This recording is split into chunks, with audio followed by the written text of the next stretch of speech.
Welcome back to the series on how to mix live music.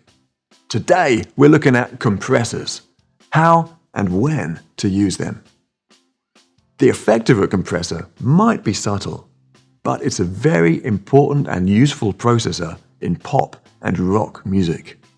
Once you've mastered how to use it correctly, your mix can be greatly improved. Though traditionally, they were never found on a mixing console. They were always in separate units in a rack. But now, almost every digital mixer includes them on every channel. And even the MGP mixers have a simple compressor on many of its input channels. Compressors can be used in a variety of ways, either to gently smooth the dynamics of a sound, making it more pleasant to listen to and easier to blend with other instruments, or to make it sound more punchy and full-bodied to help it stand out from the other instruments in the mix.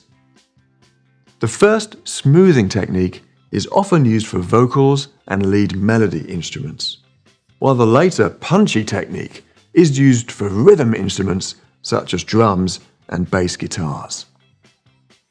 Let's begin by looking at the parameters available on a TF mixer's compressor and consider how they actually shape the sound. First and most importantly is the threshold. This determines the lowest level at which compression is applied. If you set it too low, the sound will get squashed too much and will sound lifeless. Set it so the quiet sounds from the source are not reaching the threshold, but the loud sounds are over the threshold. See this indicator by the in meter on the left. Next, adjust the ratio. This determines how much compression is applied. If you select 3:1, which is a setting often used for lead vocals, it means that when the input level increases by 3 dB, the output level will only increase by 1 dB. It's unusual to set a compression ratio greater than 8:1 for live music. This determines how stable the dynamics of the sound will become. A low ratio will sound more natural, while a high ratio will give more consistency. Attack and release times are both parameters which affect the behavior of a compressor. How quickly it's applied to a loud sound, and how quickly it stops being applied after the sound reaches below the threshold again. These two parameters are tricky for less experienced users. Every type of voice or instrument requires a different range of settings to obtain a good sound. A fast attack time of 5 milliseconds or less will catch and compress most transient sounds and will be suitable for managing vocals and melody instruments. However, it would reduce the natural punch and attack of drums, bass, and guitar strumming. In those cases, an attack time of around 20 to 30 milliseconds would be more suitable. Let the start of the sound through without compression, then control the level of the remaining sound. The release time will need to be varied depending on how fast the instrument is played. A smooth vocal or instrument could have a release time between 100 and 300 milliseconds. This might be too slow for quickly played drums and guitars. As a general rule, keep the release time at least 2 times the attack time.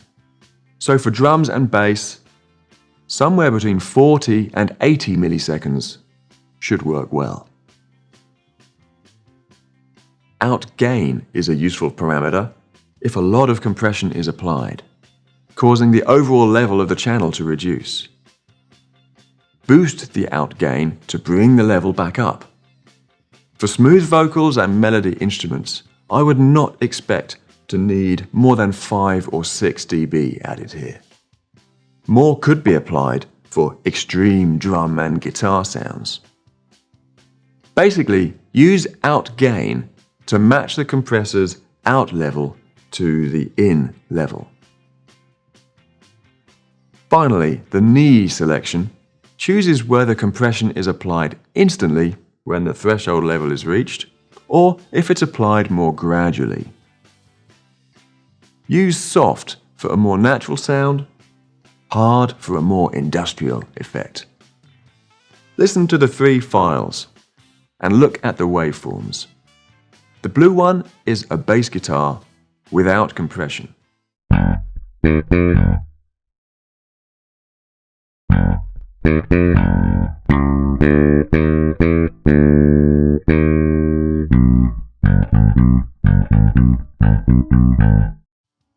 Both the green and purple ones have a ratio of 6:1 and out gain of +5 dB. Just the attack and release times are different.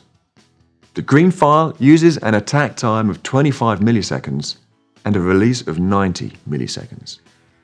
Notice how the start of each sound is emphasized while the remaining decay of the sound is smoothed out.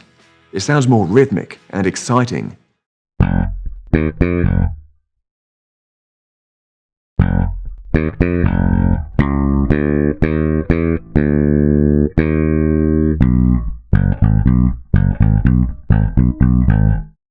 The purple file uses an attack time of 1 millisecond and a release time of 1,000 milliseconds.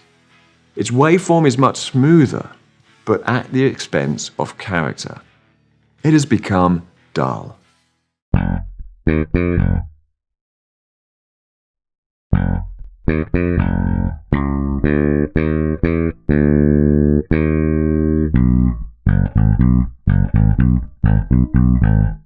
If all that parameter tweaking is too much for you at the moment, don't worry. You can adjust the sounds easily by using the simple one-knob comp mode in the TF console or the one-knob comp on the MGP mixer.